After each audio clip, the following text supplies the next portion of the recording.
नमस्कार, मैं विशाल और आप सबों का स्वागत है हमारे चैनल कमिंग भारत में। चुनाव की बिगुल बज चुकी है इस वक्त बिहार में, और मैं बात करूं बिहार की तो बिहार एक ऐसा राज्य है जहां पे अगर मैं चुनाव की बात करूं तो केंद्र तक इसकी गूंज जाती है कि बिहार में चुनाव होने वाला है।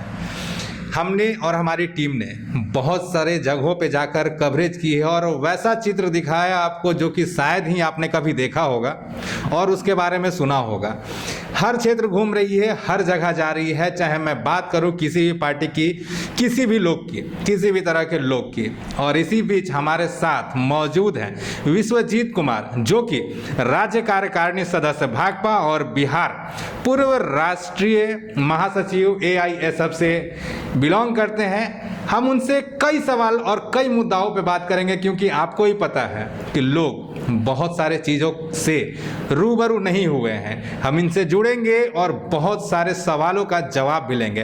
पहले मिलते हैं इनसे और रूबरू होते हैं। सर, सबसे पहले हमारे चैनल में आपका स्वागत है। बहुत बहुत धन्यवाद आप सबका। आप सबके लिए बहुत शुभकामनाएं हैं कि आपका चैनल जन सरोकारों का चैनल बने, जनपक्षीय चैनल बने। आज के समय में ये मीडिया की चुनौती है कि कैसे जनता की बात करें, जनता के लिए बात करें। हम शुभकामना व्यक्त करते हैं कि जनता की इस कामना के लिए आप खरा उतरें। बहुत बहुत धन्यवाद सर। सर, अगर मैं बात करूं बिहार की, इस बार आपको ही पता है कि चाहे मैं बात करूं किसी पार्टी की या बात करूं निर्दलीय की, बहुत सारे लोग उम्मीदवारी के रूप में आ रहे हैं। मगर मैं वही बात करूं कार्यकर्ताओं की, जो कि ग्राउंड लेवल की अगर मैं बात करूं तो लोग दिखते नहीं हैं। चाहे वो किसी भी पार्टी का सिंबल ले लें या किसी भी ताज को पहन ले, बट ग्राउंड लेवल पे वो नहीं दिखते हैं। और इस बार 2020 आपको ही पता है कि बिहार की राजनीति में बहुत उथल पुथल हो रही है।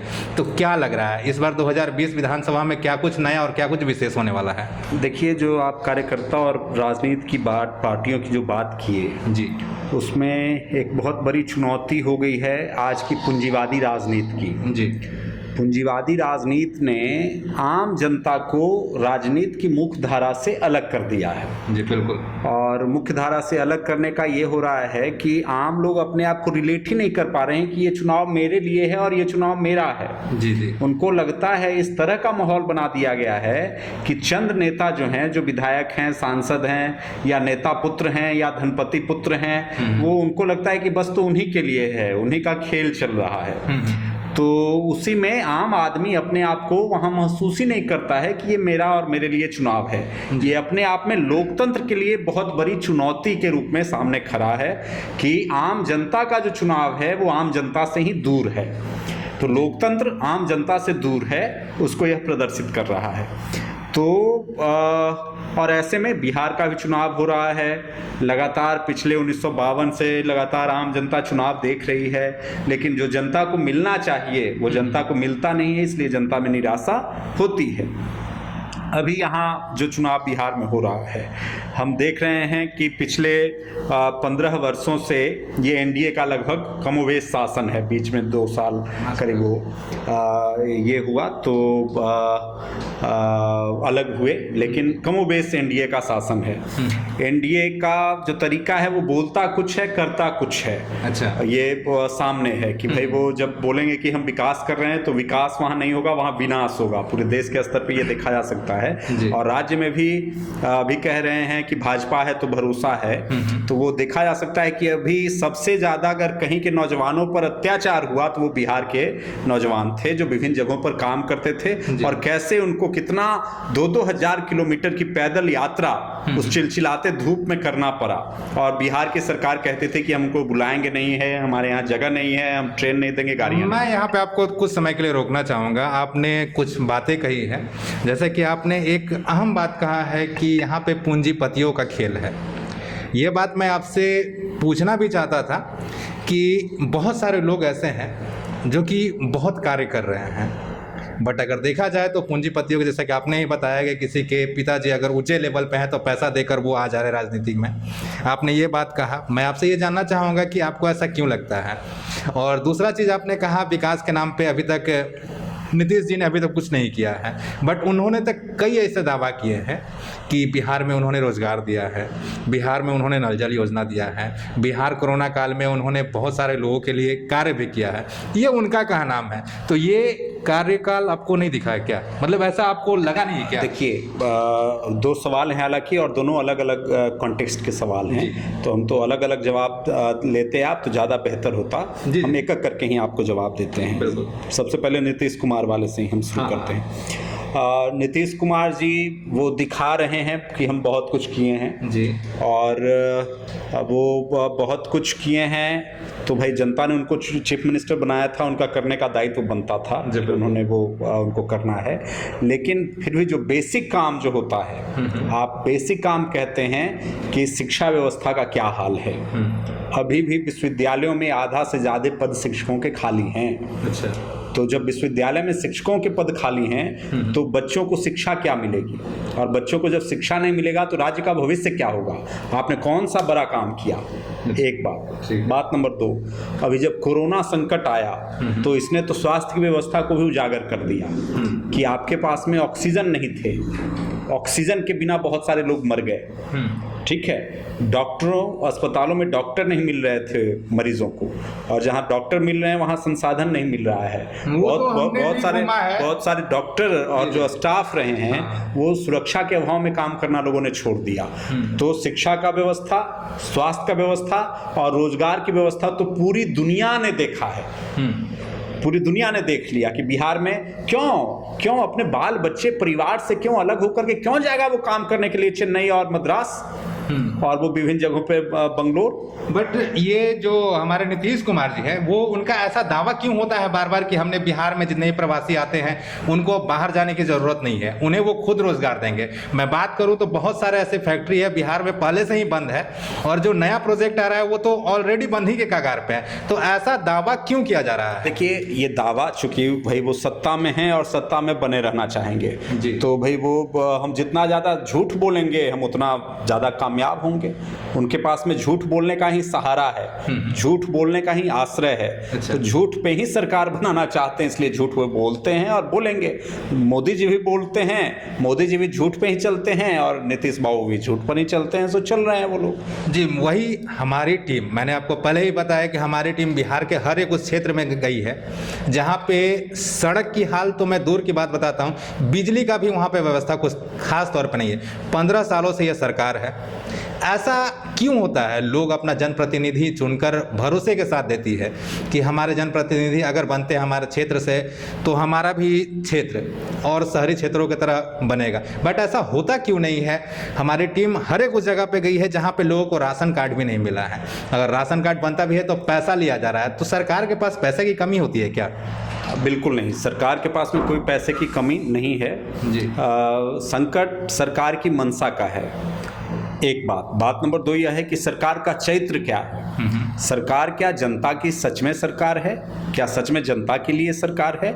आप ऐसे इस आधार पे किसी भी सरकार या किसी भी दल का मूल्यांकन आप कर सकते हैं, और आपको करना चाहिए कि वो दल वो जनता के लिए कितना खरा है और जनता के लिए कितना प्रतिबद्ध है।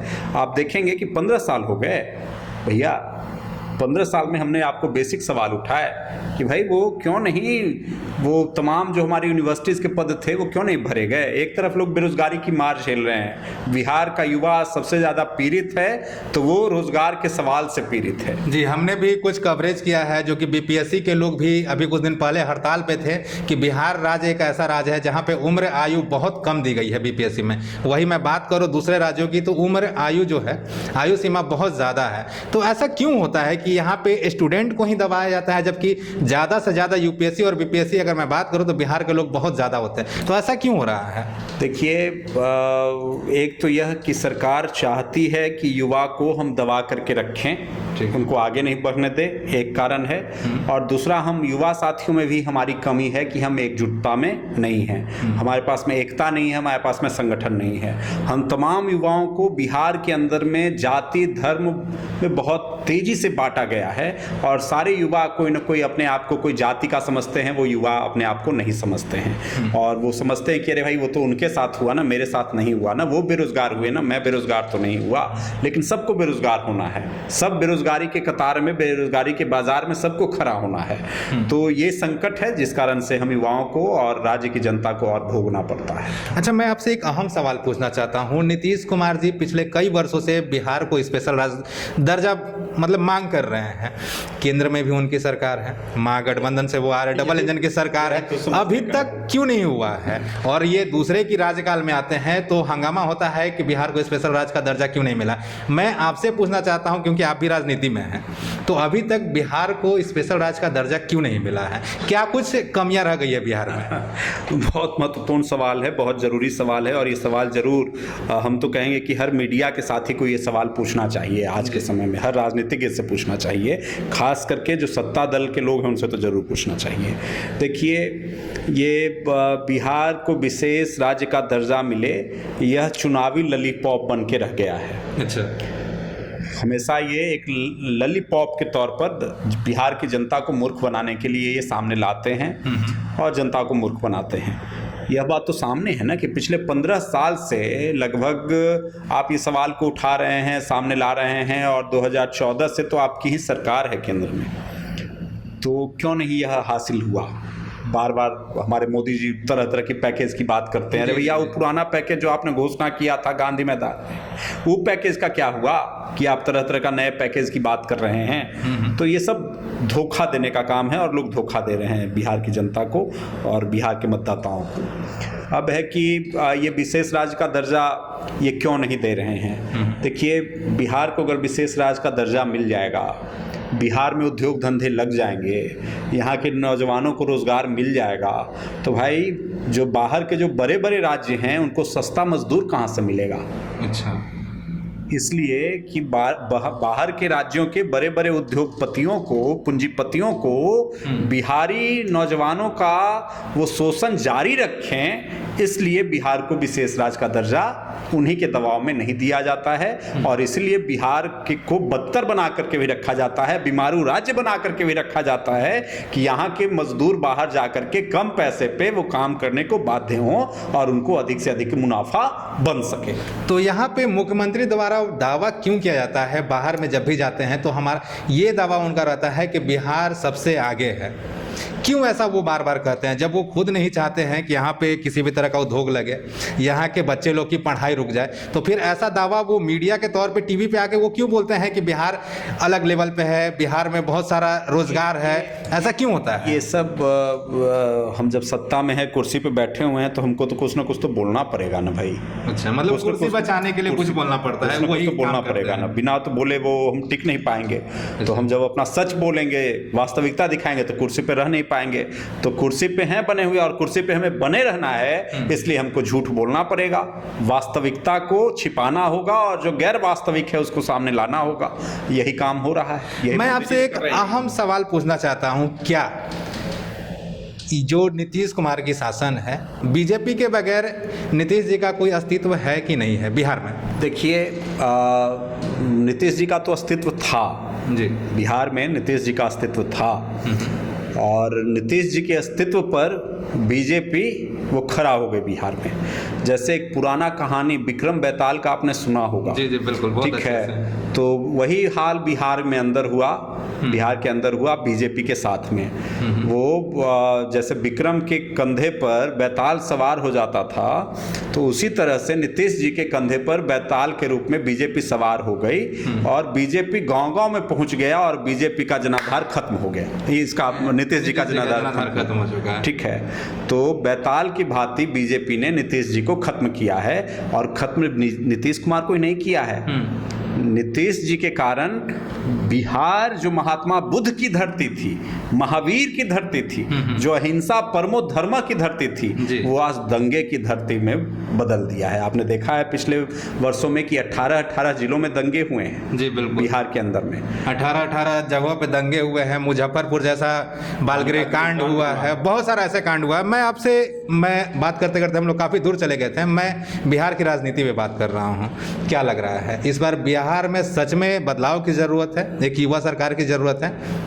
देखिए, बिहार में तो निश्चित तौर पे बदलाव की ज़रूरत है। खास करके बीजेपी नेतृत्व की जो सरकार है, बीजेपी और नीतीश बाबू की जो सरकार है, इसको तो बदलना बिहार के मजदूर, किसान, छात्र, युवाओं, महिलाओं के लिए बहुत ही ज़रूरी है।